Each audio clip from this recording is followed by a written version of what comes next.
अभी मैं पटना के केमिस्ट्री क्लासेस में हूं और यहाँ पे रंजन सर हमारे साथ हैं जो इन सभी बच्चों को केमिस्ट्री पढ़ाते हैं और साथ में मोरल एजुकेशन भी देते हैं। इन्हें राष्ट्रवादी भी बनाते हैं, इन्हें ईमानदार स्टूडेंट भी बनाने का प्रयास करते हैं। सर, सबसे पहले सच तक न्यूज़ में आपका स्वागत है। धन्यवाद मनीष जी। भविष्य में अगर हम कुछ बच्चे को भेजेंगे आपके पास टोटली फ्री पढ़ाने के लिए, कुछ बच्चों को, अगर वो टैलेंटेड हो, अगर वो गरीब परिवार से हो, तो क्या आप पढ़ा सकते हैं? देखिए, ये बोलने की बात नहीं होती। हम बच्चों से ज़्यादा बहुत कम ही ये शेयर करते हैं, लेकिन आपको सोच के और सुन के ताज्जुब होगा कि हमारे हर बैच में कम से कम 3 से 4 बच्चे ऐसे होते हैं जो फ्री ऑफ कॉस्ट पढ़ते हैं। बहुत सारे आसपास के जो बच्चे हमारे पास हैं, जैसे आप जाएंगे इस गली में भी है जो सब्जी वाले लोग हैं या और लोग हैं जो हमारे नज़र में दिखते हैं कि हाँ इनको इसकी आवश्यकता ज़्यादा है, तो उनको फ्री ऑफ कॉस्ट पढ़ाया जाता है। ऐसे एग्जाम्पल हर बैच में मिलेंगे। ठीक है, रंजन सर के लिए एक बार आप लोग ताली बजाइए। और मैं कोचिंग इंस्टीट्यूट में इसलिए भी जाता हूं क्योंकि वहां पे बच्चों से बात करने का एक मौका मिलता है, पहला चीज़। दूसरा चीज़ कि जहां पे भी जाता हूं वहां पे कुछ बच्चों को मैं अपने नाम पे फ्री में पढ़वा देता हूं। सर का जैसे भी करना हो, लेकिन पढ़वा देता हूं। तो बच्चे अगर वैसे रहे, हाँ, जिनको रियल नीड है, हाँ, पेरेंट को नीड है, तो उसके लिए हमारा दरबार हमेशा खुला रहता है।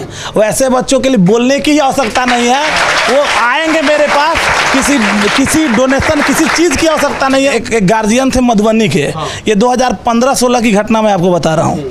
ये उस समय की घटना है जिस समय हम भी खड़े हो रहे थे। वो पेरेंट आए थे और उनका दुकान चला करता था, गांव पे एक दुकान चलाते थे, किराना दुकान। और वो उनका जो चप्पल वो पहन के आए थे, उनका 2 हवाई चप्पल था, एक चप्पल उनका सिला हुआ था। और वो जब पैसा हमारे काउंटर पे गिनने आए थे, बस हमारा थोड़ा अलग ये है कि हम बाजारीकरण नहीं करते हैं इन चीज़ों का, तो वो उनका जब वो पैसा निकाले तो आपको सोच के ताज्जुब होगा, 10 रुपया 20 रुपया का वो नोट निकाल के, जो पुराना वैसे ही था, वो लेके, हमको याद है वो 2000 का वो पेमेंट वो काउंटर पे करने आए थे। और इत्तफाकन मैं कैमरा में बैठ के देख रहा था। मैंने इंस्टेंट उस बच्चे को, उन पेरेंट को बोला कि आपका ये जज्बा ही बहुत है कि आप वहाँ से उठा के पटना में बच्चे को पढ़ाने लाए हैं। ये आपका जज्बा बहुत है, मेरे यहाँ उसका फ़ी नहीं लिया जाएगा। और इसके साथ साथ मैंने अपने जो कली थे हमारे उस समय, हमने फिजिक्स में भी, हमने मैथ्स में भी उसका, और बायोलॉजी में भी, क्योंकि एडवांस उसका मैथ्स वो एक्स्ट्रा लिया हुआ था, तो बायोलॉजी में भी मैंने फ्री ऑफ कॉस्ट पढ़ाया था। वो बच्चा आज NMCS से पढ़ के वो आज प्रैक्टिस कर रहा है, तो ये बहुत बड़ी चीज़ होती है। NMCS से पढ़ के वो बच्चा प्रैक्टिस कर रहा है। ज़रा सोचिए, एक गार्जियन जो है कितना मेहनत करके आप लोगों को पैसा देते हैं और आप लोग यहाँ पे पढ़ाई करते हैं। सही है कि नहीं है? और 10th, 11 और 12 के जो बच्चे होते हैं वो अनगाइडेड मिसाइल होते हैं। बात समझ रहे हैं आप लोग? अनगाइडेड मिसाइल होते हैं, उनको गाइडेंस की ज़रूरत होती है सबसे ज़्यादा। तो आप लोग अपने माता पिता के द्वारा दिया हुआ पैसे का सही इस्तेमाल पढ़ाई पे करते हैं कि नहीं करते हैं? करते हैं कि नहीं करते हैं? देखिए, आधा नहीं बोल रहा है, सब करते हैं कि नहीं करते हैं? अच्छा, ऐसा कोई नहीं ना करता है कि पापा दिए हैं पैसा कि रंजन सर के पास पढ़ लेना और आधा पैसा से जो है चाइनीज मोबाइल खरीद लेते हैं? ऐसा नहीं ना करते हैं? नहीं सर, नहीं ना करते हैं? नहीं सर। तो यानी किसी के पास मोबाइल नहीं होगा? होता है सर। कैसे खरीदे हैं आप लोग मोबाइल? पुराना ही मोबाइल है, सेकेंड हैंड फ़ोन लिया। पापा को बता के खरीदे हैं कि बिना बताए? पापा खरीद के दिए हैं, उनका प्यार है। पापा खरीद के दिए हैं, उनका प्यार है। हाँ। और तुम्हारा कोई दूसरा प्यार नहीं ना है? नहीं नहीं नहीं नहीं नहीं है? नहीं है। अरे पढ़ाई प्यार है, पढ़ाई पढ़ाई पढ़ाई करो ना, पढ़ाई करो। केमिस्ट्री से प्यार करो, रंजन सर से प्यार करो। रंजन सर हैं आपने प्यार? हाँ, रंजन सर हैं। क्या नाम हुआ तुम्हारा? अस्मिन प्रभात। कहाँ से आए हो? जी, हम वेस्ट चंपारण से हैं। वेस्ट चंपारण से। कैसे सर पढ़ाते हैं? सर बहुत अच्छा पढ़ाते हैं, वो चाहे फिजिकल हो, चाहे ऑर्गेनिक केमिस्ट्री हो, चाहे इनऑर्गेनिक केमिस्ट्री हो। सबका जो वे ऑफ टीचिंग है वो बहुत ही अच्छा है। वो हर एक प्रॉब्लम को बहुत अच्छे तरीके से बोर्ड पे समझाते हैं। और हम लोग कितना % मार्क्स आया था तुम्हारा मैट्रिक में? मैट्रिक में मेरा 85% मार्क्स। तुम तेज ऐसे ही लग रहे हो। क्या नाम हुआ? किशन कुमार। अच्छा किशन, कहाँ से आए हो? वेस्ट चंपारण से। पश्चिम चंपारण से। अच्छा सर के बारे में कैसे पता चला तुमको? सर के बारे में जब हम पढ़ने में आए थे ना तो पूछे थे तो सब रंजन सर का नाम ले रहे थे कि रंजन सर अच्छे पढ़ाते हैं। अब लड़की के पीछे बेंच पे जो लड़का बैठा है उससे हम सवाल पूछेंगे। क्या नाम हुआ तुम्हारा? आदित्य मिश्रा। अच्छा इधर का है बैठे हो लड़की के पीछे? उधर नहीं बैठ सकते तो उधर तो बेंच खाली है। सर ये जो यहाँ से बोर्ड थोड़ा नज़दीक पड़ता है। यहाँ से बोर्ड नज़दीक पड़ता है इसलिए बैठे हो। अच्छा तो बोर्ड पे ध्यान रहता है कि कहीं और ध्यान रहता है? बोर्ड पे ध्यान रहता है। बोर्ड पे ध्यान रहता है। सर पे हाथ रख के क्रिया खाओ कि बोर्ड पे ध्यान रहता है? अगर कहीं और ध्यान जाएगा तुम्हारा तो समझ जाना तुम्हारा बाल झड़ जाएगा। चलिए ठीक है, ध्यान देना है और करियर बनाना है। और जिस दिन हम करियर बना लेंगे ना उसके बाद से हम कुछ भी बना सकते हैं। और साथ में करियर बनाने के बाद बिहार को नहीं भूलना है, नहीं तो यहाँ पे हम बिहार के लोग बिहार में पढ़ते हैं या बाहर पढ़ते हैं, पढ़ाई करने के बाद सफल होने के बाद हम बिहार को भूल जाते हैं। चलिए एक बैक बेंच पे इकलौता एक लड़का बैठा हुआ है। अब देखते हैं ये आइंस्टाइन है, न्यूटन है कि कुछ और है। क्या नाम हुआ तुम्हारा? अरविंद कुमार। अच्छा कहाँ से हो? जिला मुजफ्फरपुर से। मुजफ्फरपुर से। सर कैसा पढ़ाते हैं? बहुत अच्छा पढ़ाते हैं। हमारे गार्जियन हमें 2, 4, 10 हजार रुपया दे रहे हैं तो उसका सही इस्तेमाल करने की जिम्मेवारी किसके ऊपर है? अगर हम उसका सही इस्तेमाल नहीं कर रहे हैं तो धोखा किसको दे रहे हैं? हम अपने आप को। किसको? गार्जियन को नहीं, किसको? अपने आप को। अच्छा, क्या नाम हुआ बाबू आपका? रिद्धि। अच्छा कैसे सर पढ़ाते हैं? सर बहुत अच्छा पढ़ाते हैं। इनका सर के सामने डर तो नहीं ना लग रहा है कि गलत बोल देंगे तो दिक्कत हो जाएगा? एक्चुअली बात ही है कि सर के सामने मतलब डर का कभी माहौल बना ही नहीं। सर फ्रेंडली रहते हैं और मतलब कि कुछ भी फ्रैंकली क्वेश्चन। सामने सर खड़े हैं तो झूठ तो नहीं बोल ही सकते हैं सर के लिए। न्यूज़ ही सच तक है तो न्यूज़ कैसे झूठ कैसे बोल दें? चलिए ठीक है, ये हमारे लिए बोलिए तो एक बार जो है सच तक के लिए ताली बजा दीजिए लोग। चलिए ठीक है। अच्छा फीस कैसा है इनका? ज़्यादा महंगा है, सस्ता है या बीच बीच में है? कैसा है? क्या पढ़ाई के हिसाब से फीस बहुत कम है। अच्छा दिल पे पत्थर रख के नहीं ना बोल रहा है सब तुम लोग कि सर है सामने तो बोल देते हैं फीस कम है। फीस पीछे भी बोलते हैं फीस बहुत कम है। पढ़ाई के हिसाब से पढ़ाई के हिसाब से फीस बहुत कम है। ठीक है, पढ़ाई के हिसाब से फीस भी कम है और हम भी कुछ बच्चों को भेजेंगे तो सर जो है पढ़ाएंगे। क्या नाम है आपका? आशीष रंजन। अच्छा आशीष जी, क्या बनना चाहते हैं? हम नीट का तैयारी करते हैं। अरे तो तैयारी ना करते हैं, बनना क्या चाहते हैं? डॉक्टर बनना चाहते हैं। डॉक्टर बनना चाहते हैं तो ईमानदार डॉक्टर बनिएगा कि बेईमान? आपके जैसा डॉक्टर बन के बिहार का सेवा करेंगे। जिस तरह आप पत्रकारिता में सेवा कर रहे हैं बिहार का, उसी तरह आपके तरह हम सेवा करना चाहते हैं। चलिए ठीक है। इंजीनियर भी है सब इधर? कौन हो? इंजीनियर भी बनने वाला है? कौन हो? इंजीनियर बनोगे? चलो खड़े हो जाओ। अच्छा इंजीनियर बनने के बाद पुल को हवा में नहीं ना उड़ाओगी? नहीं तो बिहार में बहुत सारे इंजीनियर जो है पुल को हवा में भी उड़ाते हैं। नो सर, वही सब गलती को तो ठीक करना है। वही सब ठीक करना है। चलो ठीक है। और कौन है इंजीनियर बनने वाला इधर? अरे इधर तीनों इंजीनियर है सब। क्या नाम हुआ तुम्हारा? मोहम्मद कैस। अच्छा इंजीनियर बनोगे? जी सर। कौन से डिपार्टमेंट का इंजीनियर बनोगे? सॉफ्टवेयर। सॉफ्टवेयर का। सॉफ्टवेयर डिपार्टमेंट का इंजीनियर बनने के बाद हैक वैक करोगे कि नहीं? नहीं करेंगे। अरे क्यों नहीं करोगे? चाइना का डिफेंस सिस्टम हैक करना होगा तो क्यों नहीं करोगे? जी सर। चलो ठीक है, ये सब तो हो गया, हम लोग जनरल बातें किए। एक बात आप लोग ये बताइए कि पढ़ाई के अलावा यहाँ पे क्या क्या चीजें सिखाया जाता है? क्या? कौन बोली?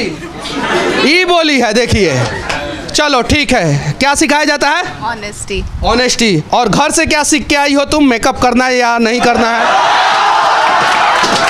बताओ। घर से डिसिप्लिन, ऑनेस्टी। घर से भी सीख के आई और सर भी सिखाते हैं। अब सर से बात करेंगे। ये सारे बच्चे थे और बच्चों ने सर के बारे में बहुत बढ़ा चढ़ा के बोला है कि उतना ही बोला है जितना सही है। अब सर से बात करके पता चलेगा। सर बच्चे बोल रहे हैं फीस आपका बहुत कम है। बच्चे बोल रहे हैं कि ईमानदारी यहाँ पे सिखाई जाती है। ईमानदारी कैसे सिखाते हैं बच्चों को आप? देखिए 2-3 चीज़ें हैं। पहली बात तो ये है जैसा कि आपने बच्चों से पूछा।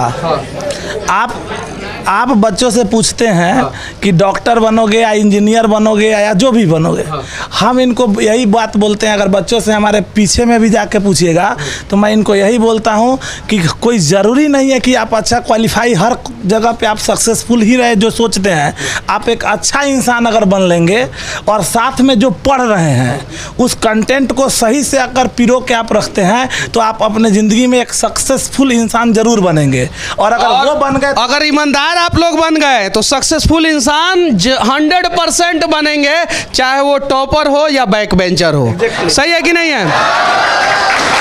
तो हमें जिंदगी में सबसे पहले क्या बनना है? ईमानदार इंसान। अच्छा, ये डिजिटल बोर्ड है? जी डिजिटल बोर्ड। अच्छा, तो इसका इस्तेमाल कैसे किया जाता है? इसका देखिए इस्तेमाल, इसकी भी बड़ी रोचक कहानी है। शुरुआत एक्चुअली होता है ये, इसके पहले जब लॉकडाउन के पहले हम लोग थे तो हम लोग को भी इसकी जानकारी थी नहीं। प्रॉब्लम पीछे जो बच्चे बैठते हैं उनको थोड़ा सा इशू आता था, दिक्कत होता था। वो लाइट देखने में थोड़ा सा परेशानी होता था, तो बच्चे ज़्यादातर कंप्लेन करते थे कि सर थोड़ा सा दिक्कत हो रहा है, देखने में पढ़ने में इशू आ रहा है। तो मैंने पहले पीछे कुछ LED TV लगाया था कि उससे बच्चे देखें। फिर अचानक हमारे एक बहुत शुभचिंतक हैं हमारे, वो आए थे, उनका पहले से क्लासेस चलता है ऑनलाइन मोड में, तो उन्होंने कहा कि नहीं सर ये डिजिटल बोर्ड लगाएंगे तो लाइट अंदर से रिफ्लेक्ट करेगा तो पीछे के बच्चों को दिक्कत नहीं होगा।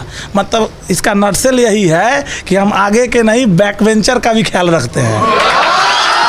चलिए ठीक है, और इसलिए ये डिजिटल बोर्ड आया। हम इसको लाए हैं, कोरोना का ही ये देन है। कोरोना का देना है। ये कोरोना ससुरा बहुत सारे क्लास में डिजिटल बोर्ड लगवा दिया।